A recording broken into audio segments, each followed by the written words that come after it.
What's up everybody, I'm back for another video and I think it's finally time to spend some time on music theory for house music. So we're going to start with some very simple stuff and easy approaches that you can find music theory wise in house music and move our way to some chord progressions which are a little bit more complex, I guess. Yeah, let's jump right in. So I would say the most simple thing we could do from a perspective of music theory is create a whole track with just one chord. And there are actually quite a few examples of this in house music because it's something that can work if you keep some things in mind. Let's listen to a quick example, which is a track by Bass, so we can get an idea of how this is happening.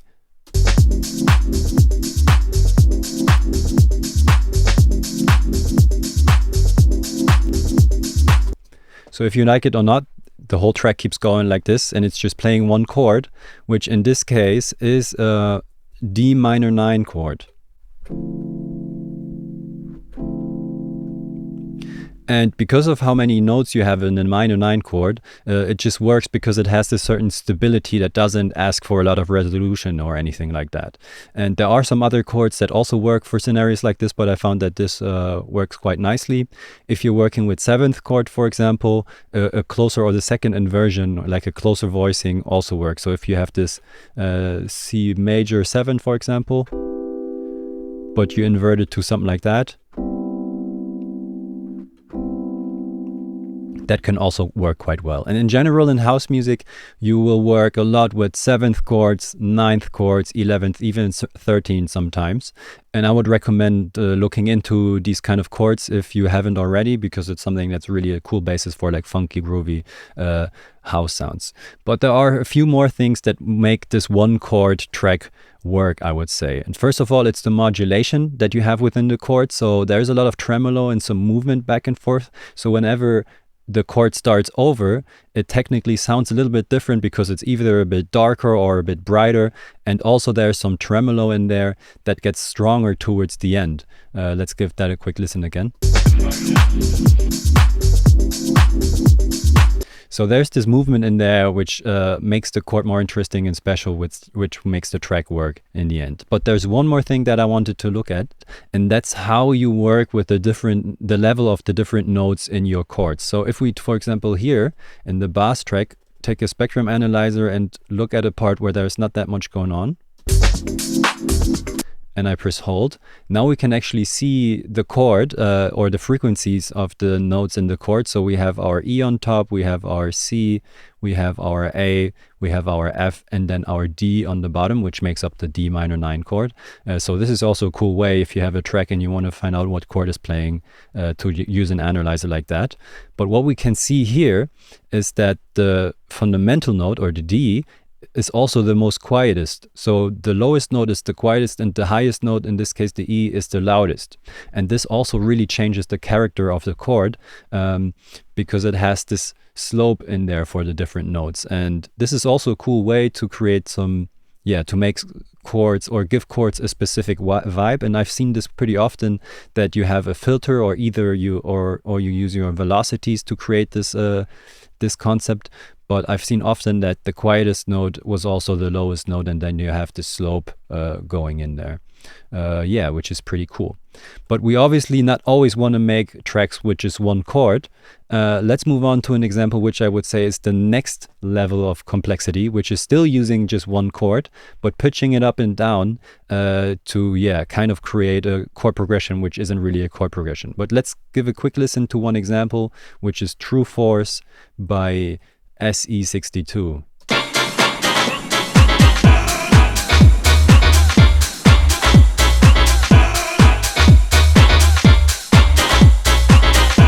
So this is just one chord step or one sample which is getting pitched up and down. And I have something here which is not exactly the same chord, but you will see that that's something that you can do with it. So let me just play some notes here.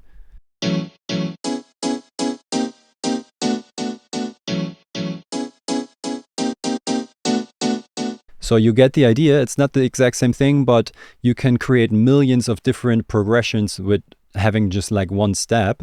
But what I wanted to teach from a music theory perspective is that the moment you're doing that and you're pitching a chord up and down, you're creating a lot of chromatic movement.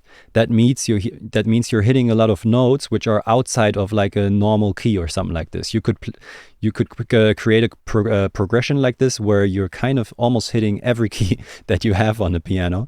And the consequence of this is that you cannot just create like melodic bass lines or melodies in a specific key and hope that they work with a step sound progression like this. You kind of have to manage this whole chromatic movement. And in this case, we also have the bass line, which is just layering the fundamental note of the chord step. Let's give it a listen again. So the bass line is really following the chord step, but this also can limit you in a way because you cannot just create a cool new melodic line or something like this that works well. So that's also kind of limit you in some ways. But what you can do to make your bass lines more interesting when you're working on like a chord step kind of track is layering it with the fundamental note, but adding some rhythm to it and some overlapping stuff when you're moving from one fundamental note to the next fundamental note of the chord step. Yes, that's something I wanted to show. Let's move one step further, which is also working with chord steps, but in synthesizers or instruments in a way that you can modulate them even more. And for this, we can open up one of my projects real quick, which is really, really rough still, but it's something that makes sense, I guess, to get an idea of, or it's something I want to show just to get an idea of how something like that could work. Let's give a quick listen to this project.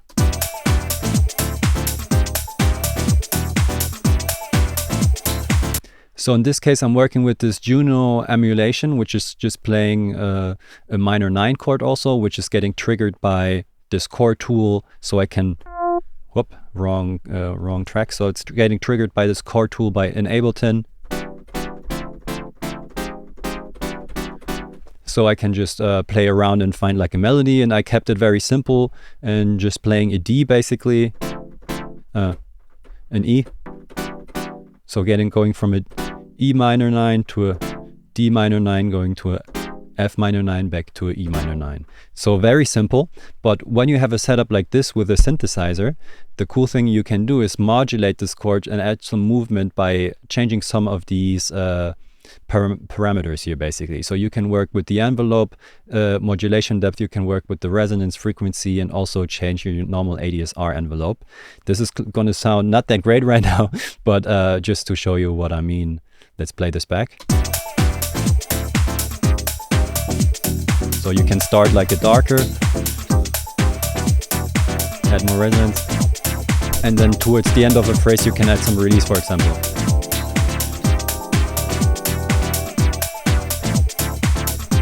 This also works if you're using a long sample or something like that, but with a synthesizer you can do something cooler. But now that we've worked with like one chord examples, let's make a kind of a jump to chord progressions, because there's something that I found over the past couple of years that is very interesting from a music theory perspective, I'd say. And that's the fact that house music has a lot of like influence from blues and jazz and this kind of stuff. And what happens in these kind of genres is that you're also moving away from having just like one specific key and chord progressions that work within this key, and rather work with single chords that you combine in a way that might not necessarily just belong into one key, but just still work nicely together. And I have two examples which we can use to take a look at that right now. And this is the first example. Let's have a quick listen.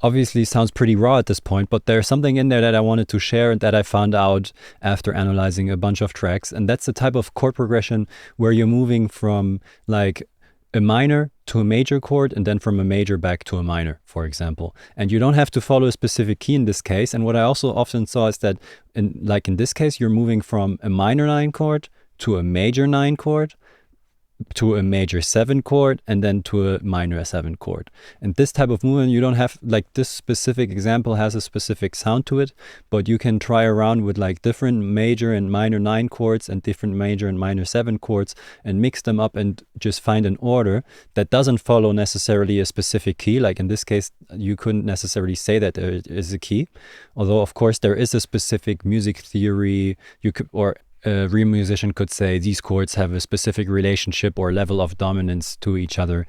But in house music, or at least for people like us, I guess if you're not completely like a real musician expert, it's kind of enough to understand that there are these movements where you're moving from minor to major chords and minor and major to minor and back, and that you can like throw these chords together and see what sounds nice. To go over this real quick again, so in this example we have like a D minor 9 chord moving into a E flat major 9 chord, moving up to a G major 7, moving down to a G minor 7.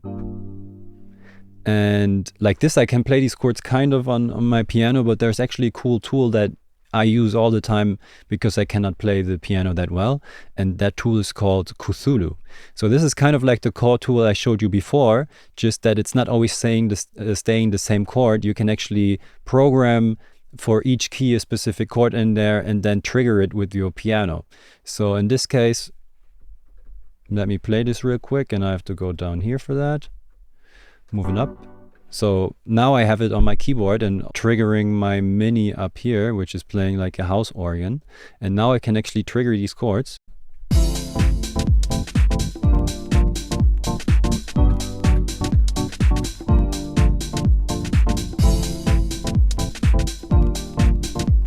If we leave out the chords.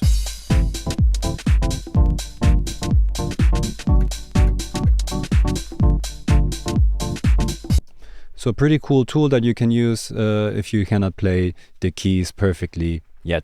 So just to repeat, what I wanted to show is that with these chord progressions, you don't have to follow a specific key. You can kind of find like a chord progression jumping from major to minor and minor to major and back, and combining 9th and 7th chords and this kind of stuff. And as always, if you are interested in these chords, I'm going to throw the MIDI files in my Google Drive, which you can access if you head over to my Instagram channel and click on the link in my profile. It opens up a link tree where you can also find a link to my Google Drive. Let's jump into the final example, which goes along similar lines. So here we have the last example, which I showed because it's a 3-chord progression and it has a chord in there which might not feel that, or might not be that common, which is a G diminished 7 in the back. I hope that's the right name of it. I found it kind of randomly by listening to another track. Maybe you recognize it. If you do, let me know in the comments. And this is the progression.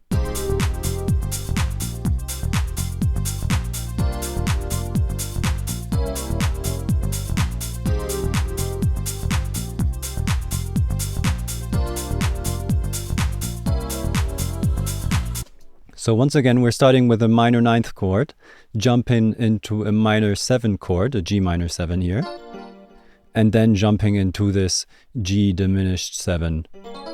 So what I found interesting here is that you're kind of starting with this wide 9 chord, and then you're moving closer and closer together, and starting with like a 9th chord, and then having a 7th chord, and then moving closer together once again.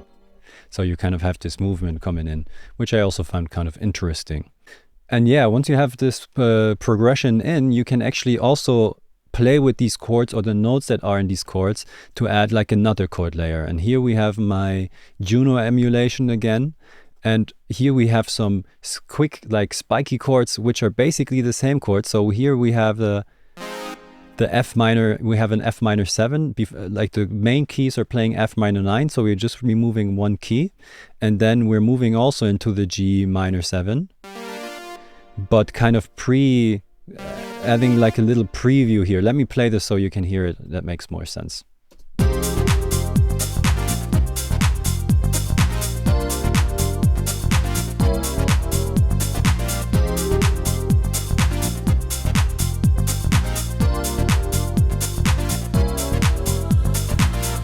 So these are kind of the chords that you have in the main chord progression, but you're just like syncopating them in between and to create like a little extra rhythm, which is also something cool. So once you have like an easy 3-chord progression, that's pretty cool that you can already use that as a basis to like add some other chords in there, which are kind of based on that as well. So yeah, I hope this was kind of helpful to you. I know I cannot explain every single aspect of this music theory in detail, but the main idea behind the video was basically to get a look into some very simple chord progressions, like one chord and then jumping or moving all the way up to some chord progressions which are more complex, coming from blues and jazz and this kind of stuff. And I assure you that even if you don't have the complete understanding of music theory, you can really just start with some 9th chords and 7th chords and combine them together, and you will probably come up with something cool. But it does take a bit of work. And if you cannot really play the keyboard like me, don't shy away from using tools like your chord tool or Cthulhu or something like that to make your life easier and make music with that. Yeah, I hope to see you around soon, and have a good one.